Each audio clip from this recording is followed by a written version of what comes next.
a crisis of leadership. We've been talking about this all week. But what if there was some sort of outer space crisis? An alien invasion sounds crazy, perhaps, to all this. I'm a big fan of the original Star Trek series, and it was only when, there were alien civilizations that seemed to challenge the Earth that you found that the Earth got its act together for the kind of global governance that all the visionaries say we need that if we're going to deal with climate change, if we're going to deal with all the modern issues, global finance, where the sovereignty of individual nations is actually a political barrier to solving these big problems. So perhaps we need some outside universal threat. I occasionally think how quickly our differences worldwide would vanish if we were facing an alien threat from outside this world. We have before us the opportunity to forge for ourselves and for future generations a new world order, a world where the rule of law, not the law of the jungle, governs the conduct of nations. When we are successful, and we will be, we have a real chance at this new world order.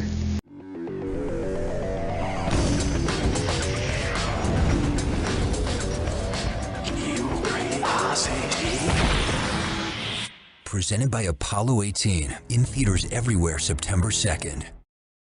3, 2, 1, launch, launch, launch. Ignition. Do we have the capability of attacking an extraterrestrial spacecraft in space? Certainly we can attack it. Guidance is on. That'll be a supersonic. We do have the capability of firing missiles at such a spacecraft. Time to impact, 20 seconds. The question is, what type of weapon do we launch?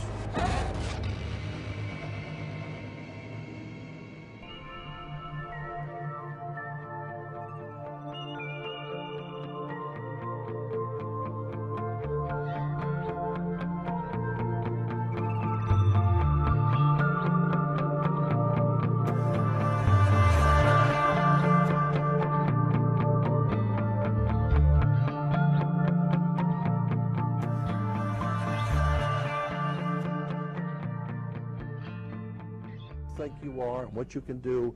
You do something this government doesn't want, they'll plant dope on you, they'll find something in your hotel room, they will do something and you'll be taken off, or like usually if you're a researcher, you'll just disappear and no one will know where you are and nobody wants to talk about it. I'm saying we better wake up and find out we're in trouble.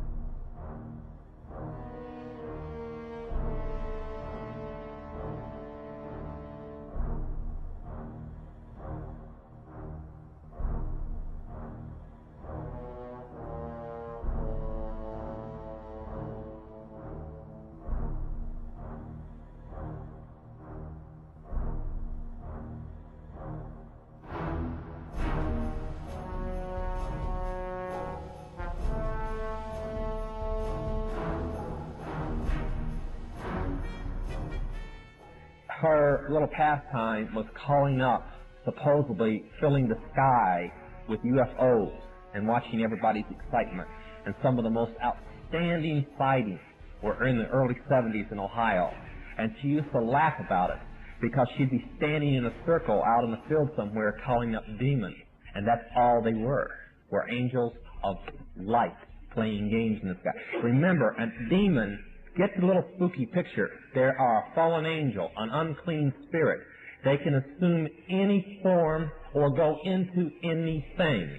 But they can assume forms including spacemen or solid objects like flying saucers or so on. That's why when they appear on the radar scope and a jet gets up there, they vanish right in front of the palisade because they're nothing but a spirit.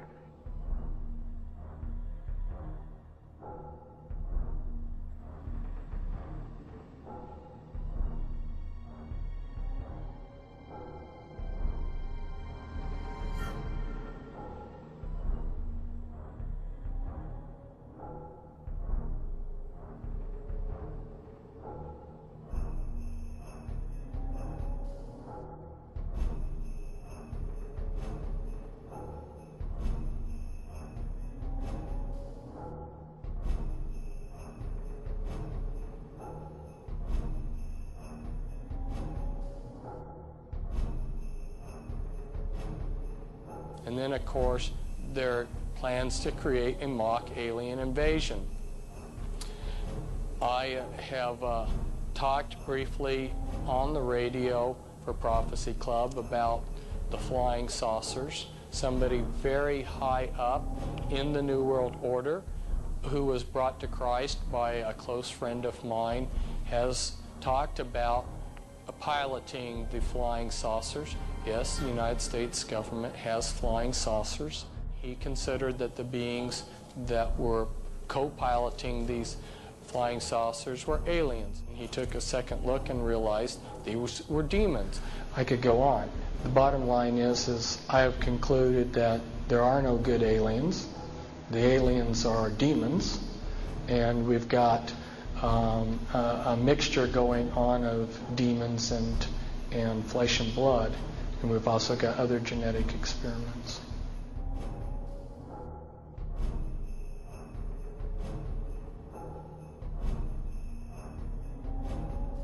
I'm just giving you a tiny sampling of how sophisticated this programming really is. Satan has really outdone himself. And they have a program for infiltrating the churches.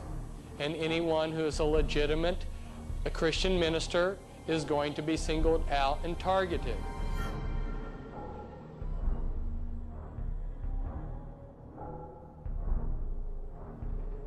And anyone who is a Christian minister is going to be singled out and targeted. Basically, the consensus of opinion of these guys is there are two kinds of UFOs. There are top secret government craft, and there are satanic manifestations, demonic, okay?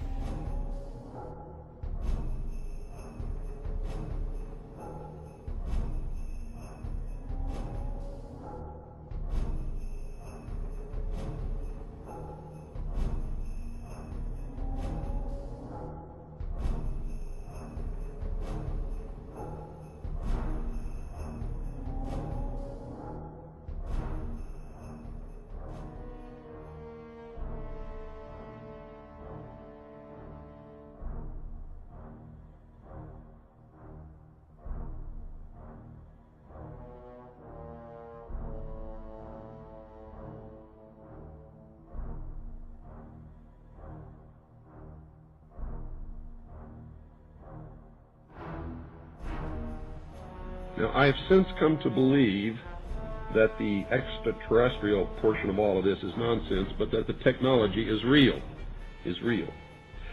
I believe that many of us were shown these documents over the years so that later we would talk about it. I mean, how can you keep the existence of extraterrestrials, if they were real, a secret?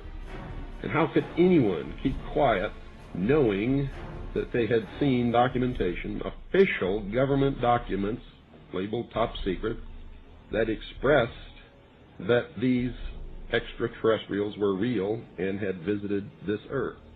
I wanted to know just how true all of this was, and I began a program of research to find out if extraterrestrials were real. What I discovered was amazing.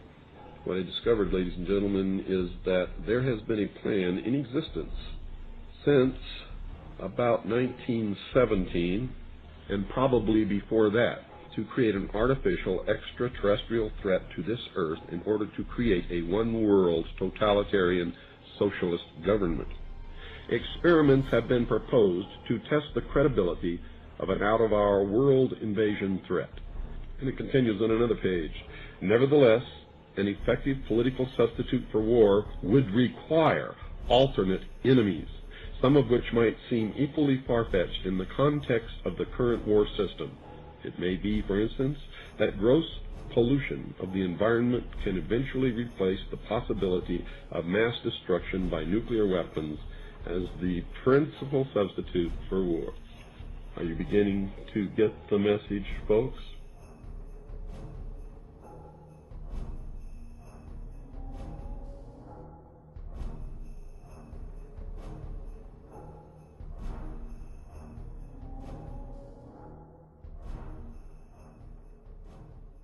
I know for a fact that the plan is to make all of us feel totally helpless, that what's happening is beyond our realm to affect because we've been taken over by aliens, that our Independence Day is dawning.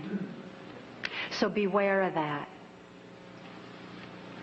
Understand that those criminals have been keeping information and technology from us under their blanket of national security. They are 25 years ahead of us at least, technologically. Can you imagine what they've got now?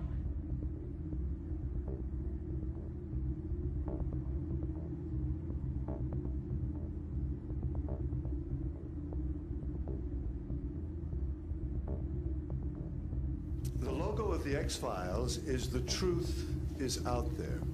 The truth is out there.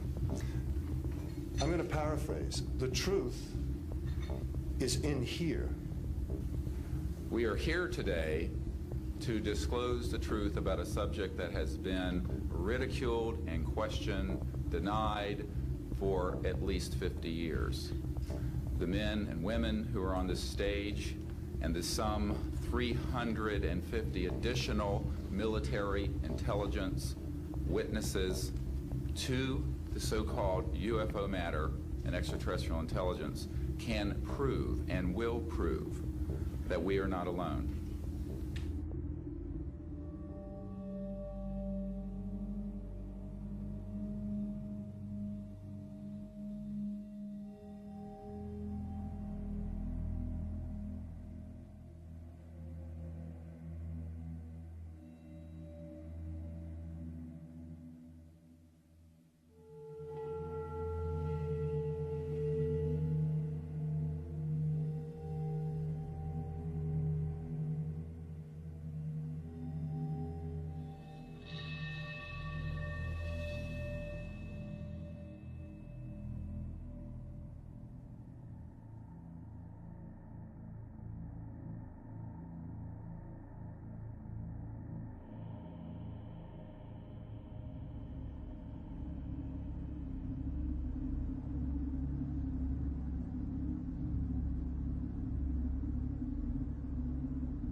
You know, I got cut off on a radio show that was supposedly people fighting for the truth in this country. The very moment I started talking about mind control, the music came on.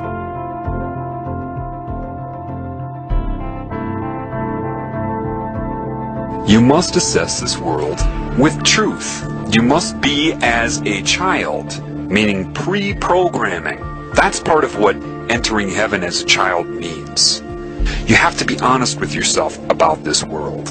You're told right off the bat you're on Earth. How do you know? Why? Because other humans tell you that? They've told you that's where you are, that this is life, the food chain is normal, biology says so. How do you know that? You're trusting everything you've been told. If your instinct, which is valid, tells you that doesn't make sense, you're right. That's what building your house in a rock means. You must know thyself.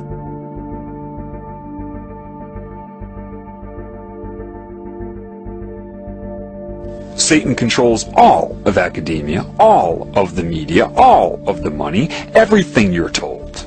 All its symbols are everywhere. The color blue, the color purple, butterflies. Butterflies are a huge symbol of Satan, the transformation from what you are into what it wants you to be. So it's subconsciously putting that image of metamorphosis out there. You have sorcery being practiced on you. You have all kinds of control methods you couldn't even comprehend. Those who are in control of the world are anti-Christ. It's obvious. They're puppets of Satan. The Antichrist consciousness and control system here was already there back then. The Antichrist, or diseased cancerous consciousness, is what murdered him then, and it has risen since. Understand that. That's what happened. And they can argue it all they want. It's what they do. That's why they argue. That's all they can do, is argue. And eventually they can't answer questions anymore, so they just talk over you. Or, I love this one, you're crazy, you need some therapy. Generally, the people that run the world will come off as the nice ones. Everything they'll say about their group is always going to be, of course, nice, and anybody who says anything against their group is, of course, insane. The implication is they're insane, and the group will always be nice about it. You know, I care about you. You seem to be having some mental problems. You might benefit from some therapy. And you create this fraudulent pseudoscience they call psychology, and you indoctrinate the public into its credibility so that you can draw upon it whenever you are discovered. You witness this all the time, whether you know it or not. You see, in the Bible, they even tell you, watch out for people who give long, extended sermons for praise and their outer persona. It's right in there. But with mind control, people cannot allow themselves to see their primary agenda. They absolutely require you to feel responsible for whatever they have done to you. They need you to be ignorant of the extra-dimensional influence. Because if you're ignorant of that, you will blame everything on yourself. What they do is make you default the best they can. Make you defy what you normally would do. They do all the shit through you, pervert you, corrupt you, your character, basically, get all the other characters to hate you if possible, and then use what they've done to and through you against you. Satan isn't stupid. Satan's intellectual strength grows with each new soul that it absorbs. Hence a Marilyn Manson lyric, the more you fear us, the stronger we get. You know, it's a growth. Do you understand that? It's growing like a cancer. Like a bunch of computers that are all linked together for super processing. They see no limits. They want new formulas, new calculations, new colors, new sounds, you know? They break your will until eventually you just give yourself to this cancer consciousness so it can absorb you for itself. That's why people that try to do everything right here cannot. But they're conned into thinking this is normal here. And that's what Satan doesn't want you to know. That's what demons don't want you to know. They want you concerned about the future. And they're strategizing against this because they know this knowledge is going to get out. So Satan will try to get you to abandon the mind altogether. Why? Because there is truth in the fraudulent nature of your ego. So it knows that truth will come out. So it has to amplify that and exaggerate it beyond usefulness. Get rid of the whole mind. Become a robot. Those been taken over by cancer see the world as math, random calculation of possibility, and it can snowball based upon pain and pleasure. Comedy is the #1 vector for mind control because it puts you in a pleasurable state and you're focused on the joke, and therefore they can slip in so many messages and you'll associate their messages with pleasure. Every truth that is true, they make fun of it as if it's corny and stupid, and you know, that's the whole intent of that. You see it as comedy, expression of a comedian to get some laughs, because you don't know how over your head these movie producers are and what is controlling them. If you want to call it Satan, Semiramis, Isis, the serpent, it doesn't matter. And it recruits them and tells them how much it loves them. Do you understand that evil is going to come in the name of love? You think it's stupid? It's going to come in the name of hate? No! The #1 thing that evil will push on you is love and how much it loves you. Just like the guy trying to get sex in a bar, telling the girl how much he loves her and how he'll respect her in the morning. Satan plagiarizes to recruit, to entice, to seduce. It plagiarizes the Creator. Just love me. Do whatever you want, just love me, and I'll love you back. Satan coordinates this bullshit New Age movement to get people to dissociate. It's no different than getting drunk. Don't talk to me so firmly. You're putting me on a negative vibration. What? It's detachment from your normal instinct to try to help everybody in this realm. You become concerned with your own bliss. Therefore, you don't speak out against it unless you're speaking out to get other people to detach. Lilith, right? All the different names for the serpent. There's a difference between using psychic manipulation to enhance your feeling of pleasure, the tingly sensation that it uses, that Satan uses, and true love. And the irony is this. A lot of these people that are worshiping Satan with whatever name they choose, with whatever form Satan is using to seduce them, when they feel love, that's the love of God. But because you can't discern that with all of this confusion here, Satan just takes credit for that. Yes, that was my love. Satan is like a cancer. Therefore, it has scalar growth, and it will see itself as one thing. So, when it seduces and entices and recruits, its reasoning will be very, very close to the reasoning that Christ would have. We are one. I am you, you are me. Very similar to creation, isn't it? Yet, it will have the cancer agenda, right? Hurt other people, that's fine. Just love me. That is the difference. Cancer wants you to do whatever you want to that which is not its creation, to destroy it, as long as your allegiance is to the cancer. And once it sucks you in, you're its slave, whether you know it in your current role or not. It knows. So it can be very confusing because it will make a lot of sense. It will mirror a lot of the laws of creation, except for the love and respect for all of the creations. That will be the difference. Greed, materialism. There are two oneness campaigns going on simultaneously. One of them is the recruiting by the cancer. We are one. Do you understand that? We're one consciousness. And that is the phenomenon of the all-seeing eye, or the hive mind. Satan can speak through anybody at any time that it's connected to. The problem is, the majority of these used car salesmen everybody calls priests, with this black and white, you know, the dark side of the yin-yang, as these burning incense, all of these things you're warned about in the Bible. Do you understand that they are practicing occult Satanism, whether they know it or not? Some of them were probably indoctrinated into Catholicism. Others were indoctrinated into Satanism and are posing as Catholic priests. Either way, they're recruiting and manipulating people with it. And if somebody does know about the occult side of it, they're not going to tell you anyway. So you have to know the truth in order to be able to see this. These people aren't qualified to teach you about spirit any more than somebody's qualified to teach you how to ride a bike who's only read a book about riding a bike, and a fraudulent one at that, and has never ridden one themselves. They're not qualified. Catholicism is pure Satanism. The problem is you shouldn't need to be told that. You should be able to see that. Priests that come out and need their audience and admiration in their temple. Why does God need a temple, a building? What? It means nothing. But they get off on that because everybody gives the priest their love. They don't give anything back. They just absorb the love, which is what a lot of spiritual, quote, gurus do. They absorb your energy through admiration, what they're doing. Let me ask you something. Did Christ feel like he needed to wear a specific outfit in order to be credible? Oh, that's right. No, he didn't. What book was this man regurgitating from? Oh, that's right. No book.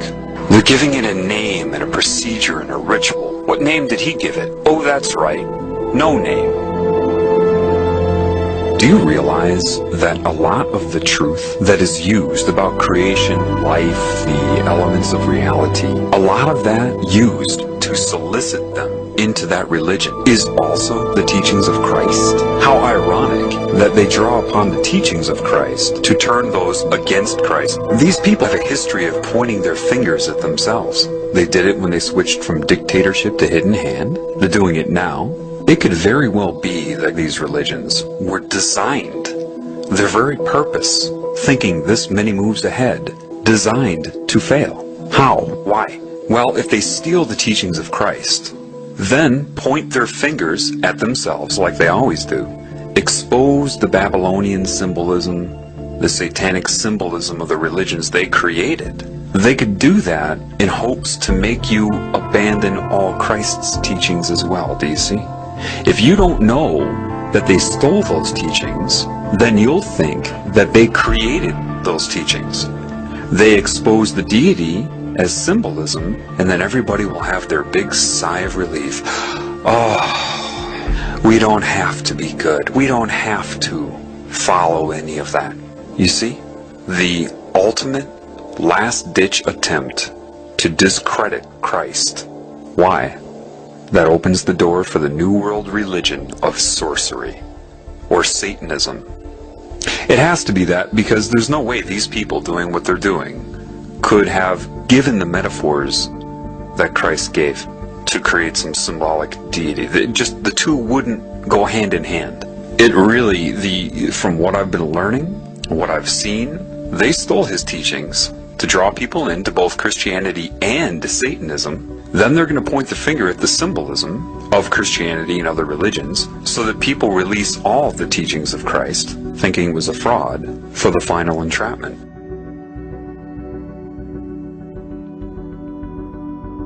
The more that I'm taught, the more that I'm learning, the more I understand what Christ was saying. I mean, from the ground up. I may say it differently, but I understand it. There are a lot of people that are like, yeah, I understand it too. That's not what I mean. I mean, I truly understand it. So, one thing I know is that somebody at some time knew what I'm learning better than I know it. And you can only know that when you know it. And how do I know this person was connected to creation? Well, from what I'm learning. Somebody knew the correct way to perceive this reality, what it was, and how to handle it, how to overcome it. I know the Illuminati didn't come up with a lot of those parables. They couldn't have, because if they could, meaning they had the understanding, the knowledge that builds the foundation reaching the conclusion in these parables, if they knew that, they wouldn't be doing what they're doing right now. Let me say that again. If these people that created religion knew and understood the meaning behind those parables, they would not be doing what they're doing right now. Therefore, I know that somebody knew outside of this control system. So, by deduction, based upon what I know, the man existed. I can only infer that they stole the teachings of this man to sell this pagan worship of Satan. Why did he keep his mouth shut when they questioned him? A, they didn't want to know the truth, and B, they weren't going to give him 2 weeks to try to lead him to the truth. Therefore, he couldn't answer the questions. He just kept his mouth shut. And he knew they were all under demonic mind control. Forgive them, they know not what they do. Why do you think you didn't know what you were doing? I sold my soul to the devil. I know it's a crappy deal. This it came with a few toys like a Happy Meal. That's how I got introduced to the music industry. I swear I wanted to be like the Amy Grant of music. Yeah. But it didn't work out, and so I sold my soul to the devil. Why do you still do it? Why are you still out here? Well, it goes back to the destiny thing. I made a bargain with it, holding up my hand. What was your bargain? To get where I am now. Should I ask who you made the bargain with? with the chief commander. On this earth? And this earth, and then in the world we can't see. The invention of television has made it possible for us to communicate through a combination of sights and sounds. Modern means of communication have overcome the ancient barriers of time and distance, in which is visible a whole new era of communication. In one generation, voice and vision have transcended space. Science, engineering, and organization have harnessed the ratio between light and sound. Do you suffer because your storehouse of words is smaller than you'd like it to be? Well then, hey, don't touch that channel selector. Well then, kids, you don't have to... Hey, I told you not to touch the selector. This is all for you. This is all for you. This is all for you. This is all for you. Psychological warfare has been waged against America for much of this century. This war for the mind of the public has been facilitated by the emergence of mass media and the transformation of American education by behavioral psychologists. In the book 1984, George Orwell warned that people were in danger of losing their human qualities and freedom of mind without being aware of it while it was happening because of psychological, emotional, and intellectual manipulation. Mind control. Mind control in America. The most effective way to protect yourself from subconscious manipulation is by being aware of how it works. What the conscious mind believes, the subconscious acts on. It works like programming a computer. Information is fed into a computer, and the computer acts on it. However, if the information fed into the computer is wrong, it still acts on it. If a person believes something that is not true, the memory banks of the subconscious mind do not correct the error, but act on it. The theory of cognitive dissonance holds that the mind automatically and involuntarily rejects information not in line with previously accepted thoughts and beliefs.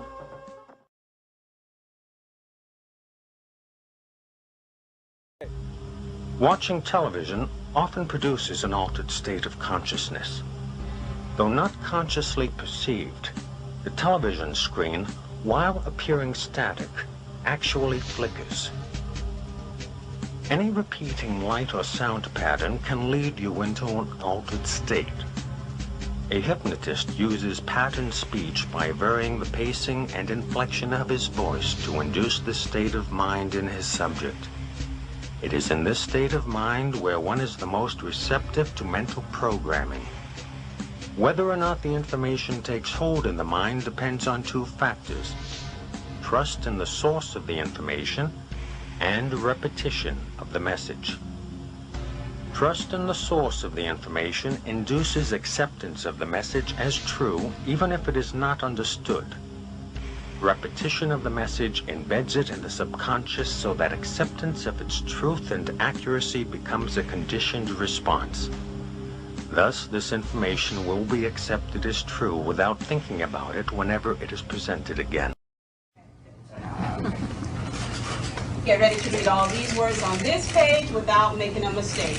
Look at the letter at the end and remember the sound it makes. Get ready. Kite. Yes, kite. Get ready to read this word the fast way. Get ready. Kid. Yes, kid. Sound it out. Get ready. Kid. Sound it out. Get ready. Kid. What word? Kid. Yes, kid. Boys and girls, sound this word out. Get ready. Seal. What word? Seal. Yes, steal. Read these words the fast way. Get ready. Playing. Yes, playing. Get ready. Must. Yes, must. Let's read these words the fast way without making a mistake. Get ready. Kite. Yes, kite. Get ready. Kit. Yes, kit. Get ready. Steal. Yes, steal. Get ready. Playing. Yes, playing. Get ready. Must. Yes, must. Boys and girls, get ready. Kite. Yes, kite. Get ready. Kit. Yes, kit. Get ready. Steal. Yes, steal. Get ready. Playing. Yes, playing. Get ready. Must. Yes, must. Boys and girls, pick your reader up. Americans are asking, why do they hate us? They hate what they see right here in this chamber, a democratically elected government. Their leaders are self-appointed. They hate our freedoms, our freedom of religion, our freedom of speech, our freedom to vote and assemble and disagree with each other.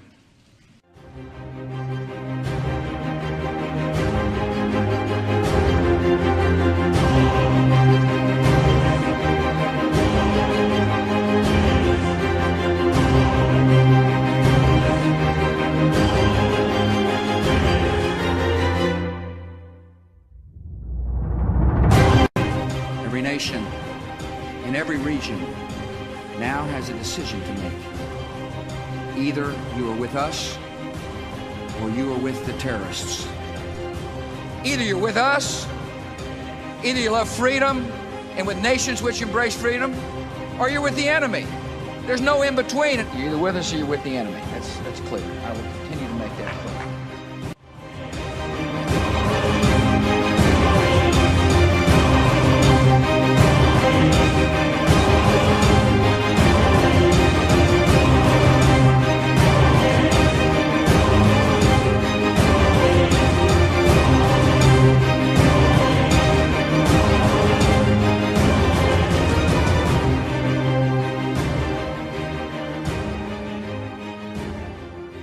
We have an obligation to every last victim of this illegal aggression because all of this carnage has been done in our name. Since World War II, 90% of the casualties of war are unarmed civilians, a third of them children. Our victims have done nothing to us. From Palestine to Afghanistan to Iraq to Somalia to wherever our next target may be, their murders are not collateral damage. They are the nature of modern warfare. They don't hate us because of our freedoms. They hate us because every day we are funding and committing crimes against humanity. The so-called war on terror is a cover for our military aggression to gain control of the resources of Western Asia. This is sending the poor of this country to kill the poor of those Muslim countries. This is trading blood for oil. This is genocide, and to most of the world, we are the terrorists. In these times, remaining silent on our responsibility to the world and its future is criminal. And in light of our complicity in the supreme crimes against humanity in Iraq and Afghanistan, and ongoing violations of the UN Charter and international law, how dare any American criticize the actions of legitimate resistance to illegal occupation? Our so-called enemies in Afghanistan, Iraq, Palestine, our other colonies around the world, and our inner cities here at home are struggling against the oppressive hand of empire, demanding respect for their humanity.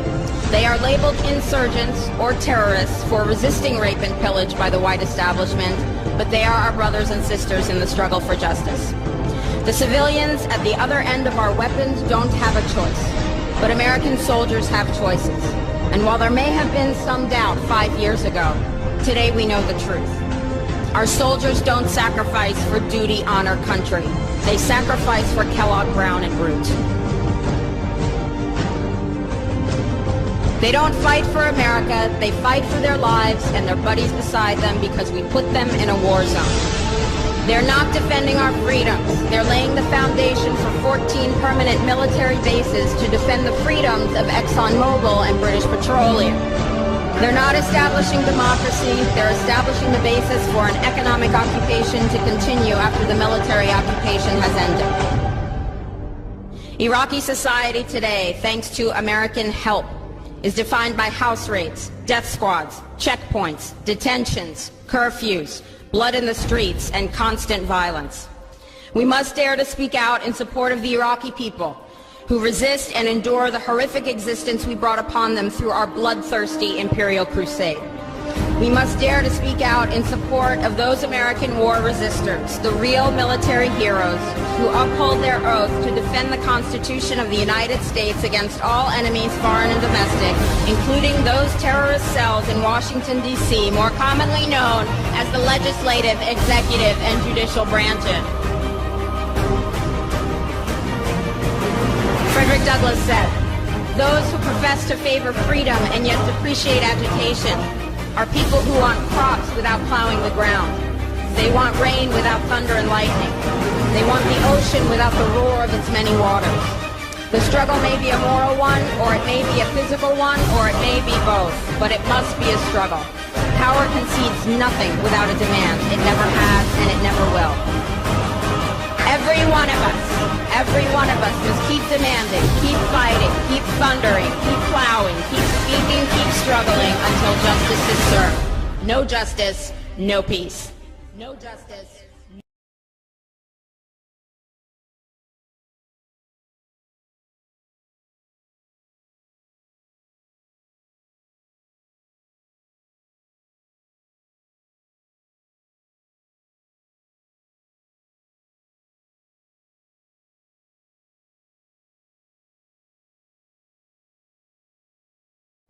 Now, I also mentioned, too, that a fellow that has been in touch with me for an awful long time, his brother was in the CIA, or is in the CIA.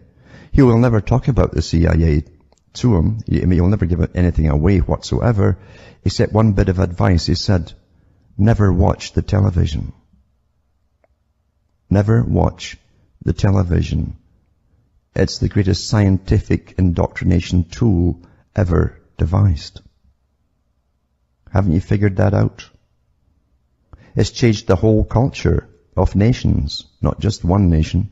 Why do you think it was mandatory that everybody in Britain give access to televisions by the government? Why do you think China is under the same program to get everyone to the TV right now? Because they love to have you entertained. Do you really think that? And India's on the same route as well right now too.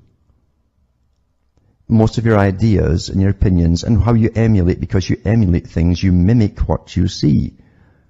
As Charles Galton, Darwin and others have said in the past. It becomes you, you become it. And that's what's happened. It's been very, very, very successful. Never watch the television. You can't watch a movie unless you do it critically. If you watch it critically, not there to enjoy it. Remember what they say, it's your emotions that get you on. And it's interwoven, all these emotional themes all through movies. You're played like a harp. And they embed ideas into you, along with the movies. And predictive programming too. So you'll accept that which is still to come. And you'll behave the same way as the characters in the movie when it comes. Oh well, what can you do? I'll just watch much music or television. Yeah. I'm here today to meet the woman of my dreams. I've been talking to this girl on the internet for a while. I've actually been trying to save some money to go see this woman. Did you talk to her online? I go to the library, believe it or not, to talk to this woman. I met her on MySpace, and she's a very beautiful woman. She's tall, skinny, redhead, very beautiful woman. Why don't we do it this way? Because you've never met her before. Never met her. Well, then I'm going to ask you to leave for a few moments, and we'll want to bring her out, let the audience meet her, and then we can both observe you two meeting, which will be nice. And let's bring him back now. Here's Brad. How you doing? So good to meet you. It's kind of nervous on national TV, I know, but like, I wanted to ask, like, maybe, like, you know, you could be my girlfriend. Well, Brad, I have to tell you, I'm a man. I'll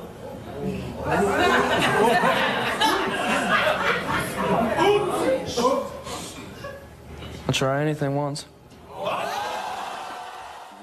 So, in his book, from the book Behold the Pale Horse, written by William Cooper, a former naval intelligence officer, in regards to a document concerning the American public, it states, diversion is the primary strategy.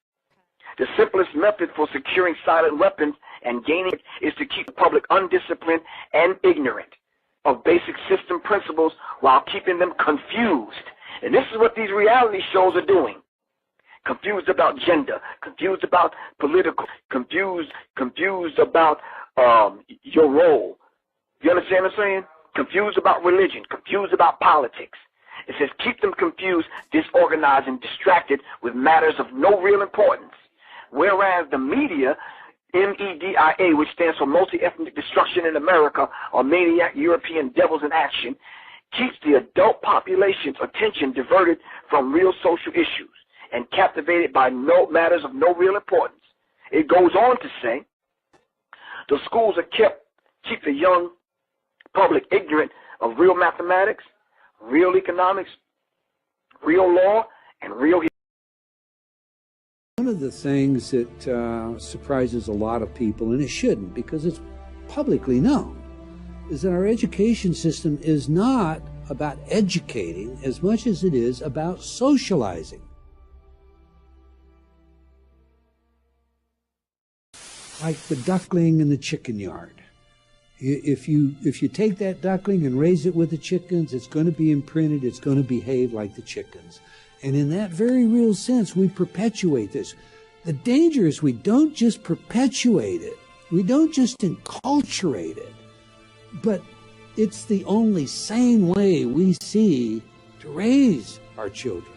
And the result is there's no escaping it. C.S. Lewis said, when training, which is Skinner, Pavlov, beats education, civilization dies.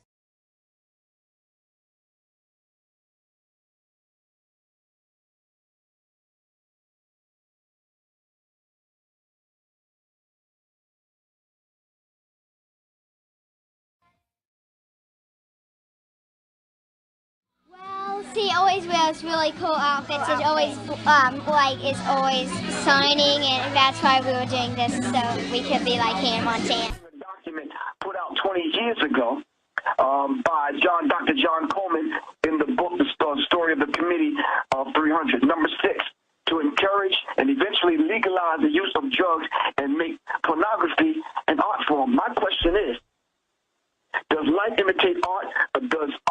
complicate life if you're going to make pornography an art form. And then make it an art form to whom? Your little babies, my little babies? How does that work? It was like a nightmare. I was down in Galveston 2 weeks ago on a vacation, and the last day I was there, a convention of cheerleaders came, but it was little kids at a competition, and there were like 10-year-olds dressed like prostitutes everywhere, and they were being rude to my daughters because they thought they were there for the competition. And I mean, it was freaking me out. In fact, we even came home a day early. I mean, people are training their daughters to be whores. Wow.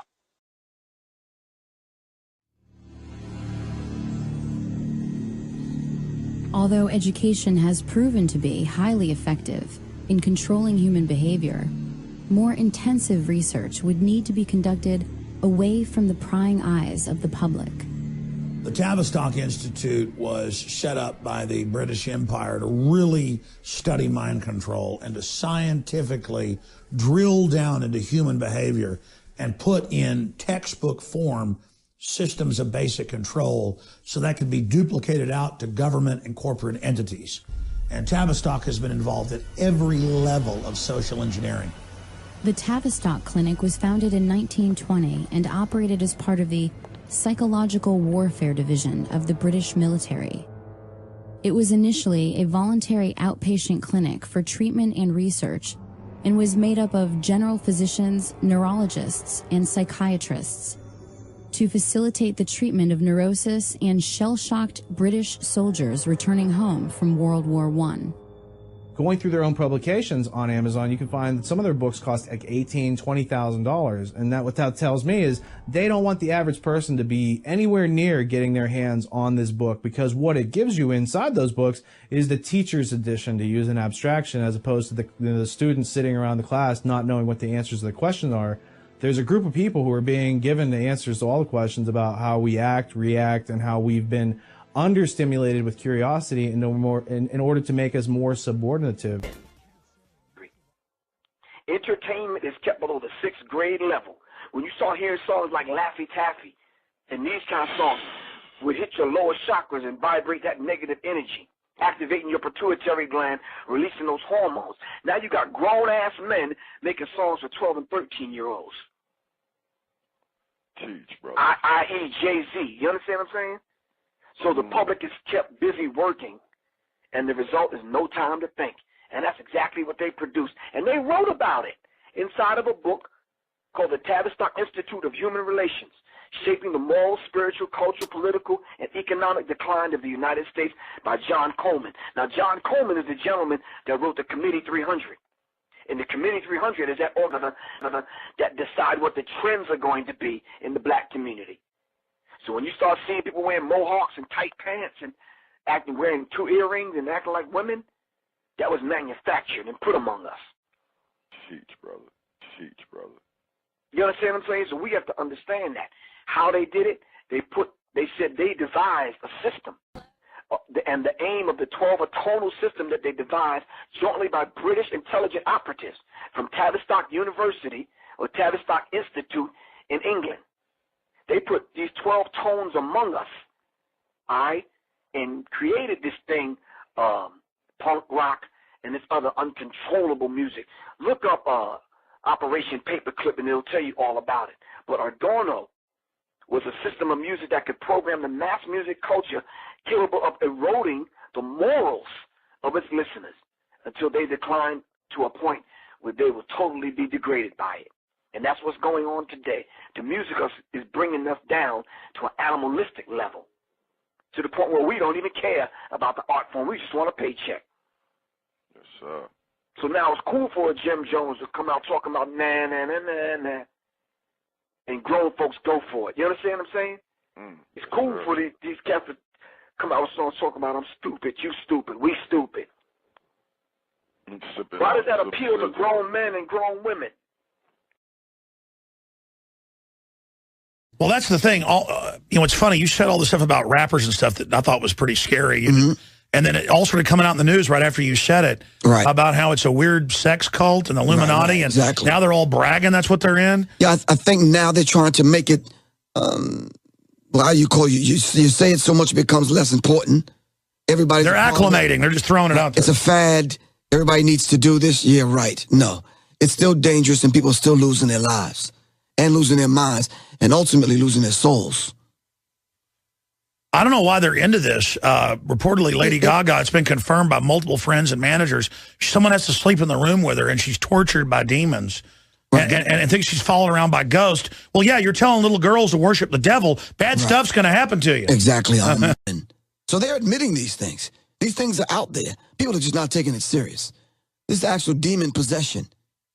And they're going through rituals in front of millions of people in front of our Tony Blair admitted that he falls to the ground every morning and is possessed by the angel of light. This is mainstream news. And he said, yeah, what's the big deal? And flops around on the ground. The devil's called the angel of light. I mean, you can't make this up. No, definitely can't.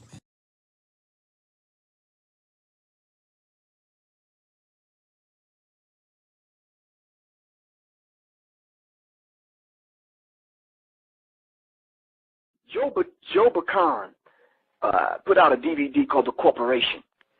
He said children, as tomorrow's consumers, represent a huge market today and therefore a fair game. You understand what I'm saying? So they are attacking the children using tones and frequencies. And parents want to see their children happy. We go out and use our credit cards and our hard-earned dollars to make sure our children are happy. So we get the sneakers and the new video games and the new songs that come out and this kind of thing. Thinking that we're making our children happy, we're feeding our children's minds and souls to the wolves.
If you don't submit to control, if you're a radical, you're less likely to be loved. You're not fitting in with society. You're viewed as an outsider.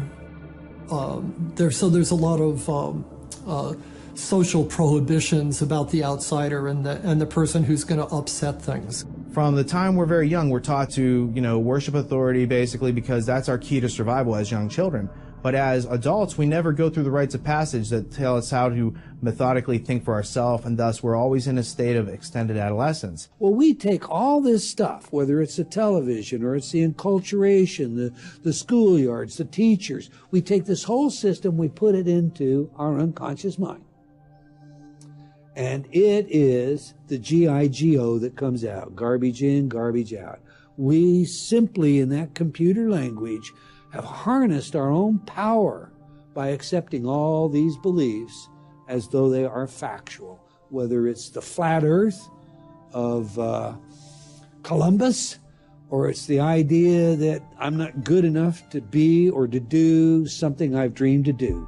To the degree that the individual loses a sense of what freedom really means for himself, mind control is working. This is the constant battle and the struggle. What does my freedom mean to me? What is it? How deep does it go? How far?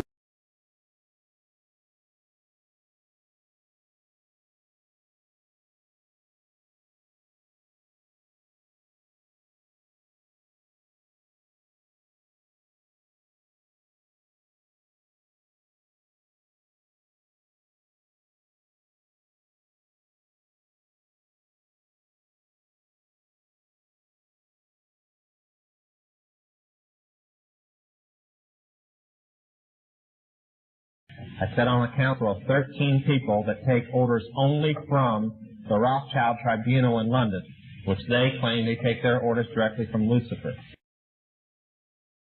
I was the manager of Zodiac Productions, which Zodiac Productions, its name's been changed since then. I'm not even sure what they call it now, but it's the largest music conglomerate in the world.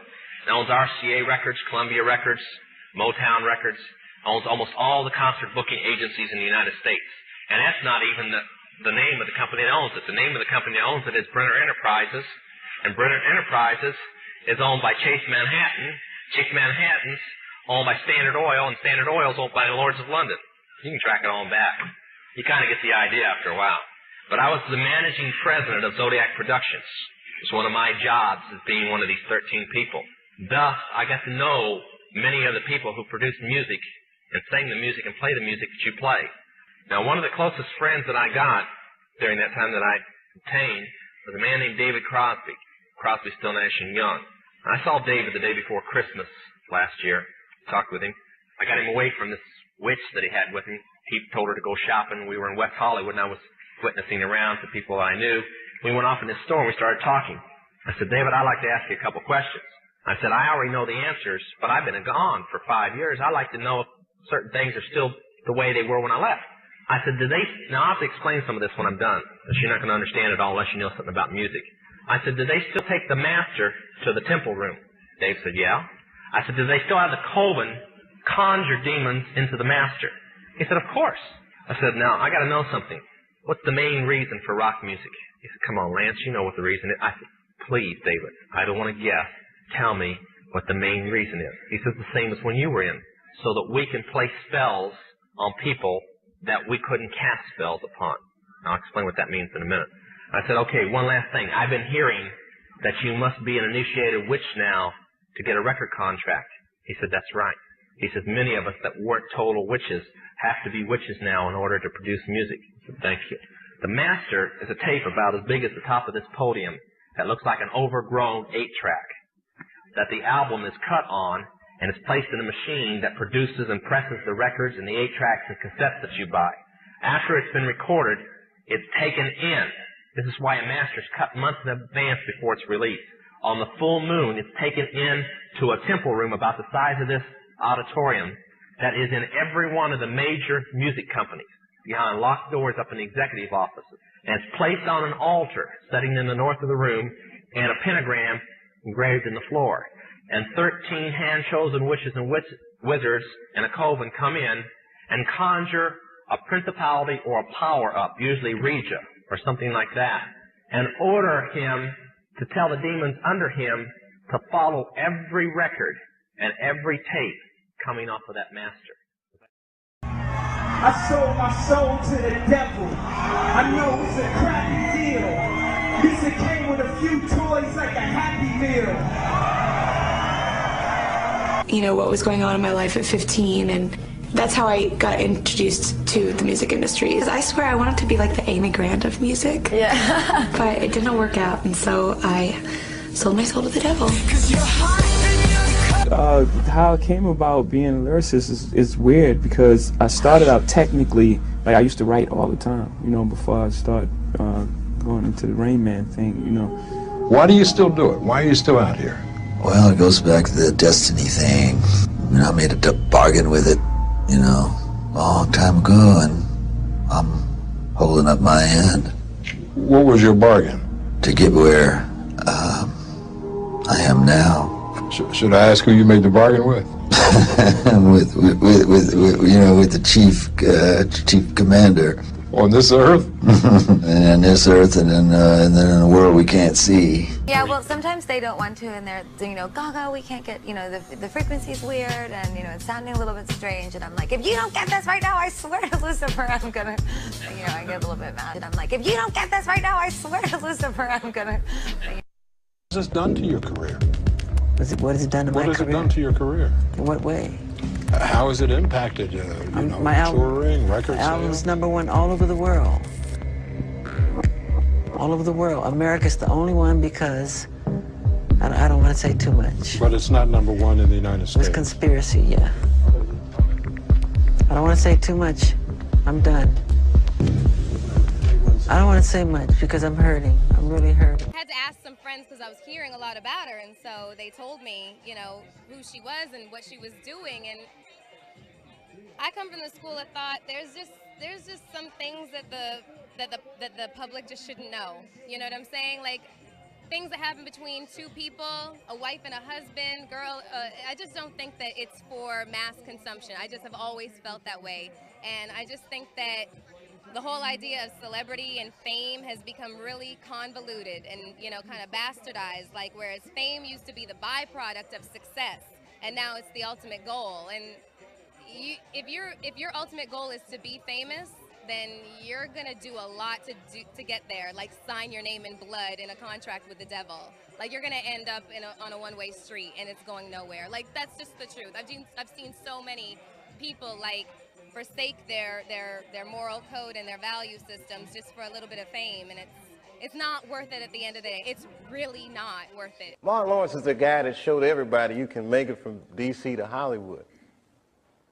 And I had a personal stake in his success. Every time he did something, it made me feel inspired and really good. And he was always real nice to me. He'd sit me down, what's going on with you, baby boy? What? We'd talk about comedy, whatever. And, you know, when we did Blue Streak, we were promoting it, and Martin had a stroke.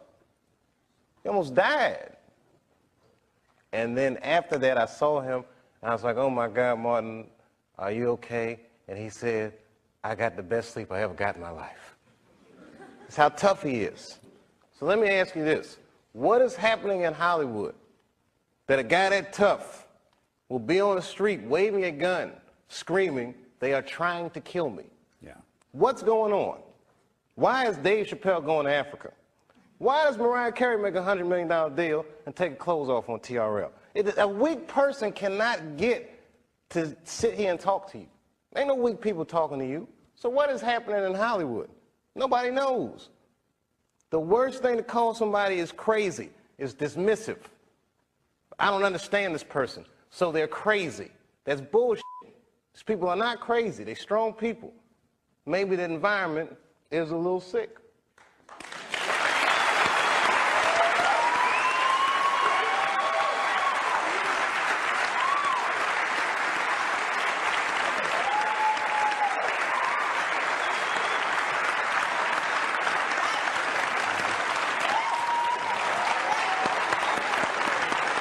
some of us are against the Illuminati, and we are against the Illuminati at our own detriment. When people are against the Illuminati, then they get punched in the face all the time. The press hates them, and nobody likes them. End quote. I mean, we all love Dave Chappelle. Exactly. Dave Chappelle has never been a part of the Illuminati. They don't want him or me or people like us. Yeah. But now it's not necessary for us to stir up that hornet's nest unless we intend to get stung 1,000,000 times. I didn't understand that. They had to sting me 1,000,000 times. Right. I'm still not going to join, but I respect it a little more. All right. You're managed by the company, and this surprised me. I only found this out. You're managed by the company. You look after S Club 7. You used to look after the Spice Girls, Simon Fuller. Have they tried to mould you in any way, though, if people ask you to do things to change the way you look or speak or behave? Yeah, one of them tried to mold me into a big triangle shape, and I went, no. Nah, you know, I've got my own style. Would you like me to show them how the sign of the curse works? Sign it's completely different. How does it go? No, not at you people out there in the audience, but this is the difference. Aim it toward Red China, would you? This is the sign of the horns. A curse sign, the 2 fingers extended. This way, spread apart for sort of shotgun blast, you know, all over.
I'm sorry, but I don't want to be an emperor. That's not my business. I don't want to rule or conquer anyone. I should like to help everyone if possible. Jew, Gentile, black man, white. We all want to help one another. Human beings are like that. We want to live by each other's happiness, not by each other's misery. We don't want to hate and despise one another. In this world there's room for everyone, and the good earth is rich and can provide for everyone. The way of life can be free and beautiful, but we have lost the way. Greed has poisoned men's souls, has barricaded the world with hate, has goose-stepped us into misery and bloodshed. We have developed speed, but we have shut ourselves in. Machinery that gives abundance has left us in want. Our knowledge has made us cynical, our cleverness hard and unkind. We think too much and feel too little. More than machinery, we need humanity. More than cleverness, we need kindness and gentleness. Without these qualities, life will be violent, and all will be lost. The aeroplane and the radio have brought us closer together. The very nature of these inventions cries out for the goodness in men, cries out for universal brotherhood, for the unity of us all. Even now, my voice is reaching millions throughout the world, millions of despairing men, women, and little children, victims of a system that makes men torture and imprison innocent people. To those who can hear me, I say, do not despair.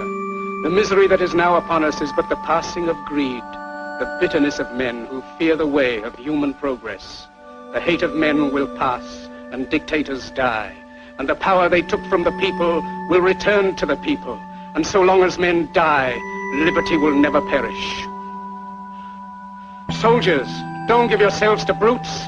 Men who despise you, enslave you, who regiment your lives. tell you what to do, what to think, and what to feel, who drill you, diet you, treat you like cattle, use you as cannon fodder.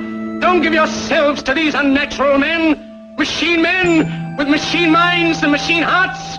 You are not machines, you are not cattle, you are men. You have the love of humanity in your hearts. You don't hate, only the unloved hate, the unloved and the unnatural. Soldiers, don't fight for slavery, fight for liberty. In the 17th chapter of St. Luke it is written, the kingdom of God is within man, not one man nor a group of men, but in all men, in you. You, the people, have the power to create machines, the power to create happiness. You, the people, have the power to make this life free and beautiful, to make this life a wonderful adventure. Then in the name of democracy, let us use that power. Let us all unite. Let us fight for a new world, a decent world, that will give men a chance to work, that will give youth a future and old age a security. By the promise of these things, brutes have risen to power, but they lie. They do not fulfill that promise. They never will. Dictators free themselves, but they enslave the people. Now let us fight to fulfill that promise. Let us fight to free the world, to do away with national barriers, to do away with greed, with hate and intolerance. Let us fight for a world of reason, a world where science and progress will lead to all men's happiness. Soldiers, in the name of democracy, let us all unite!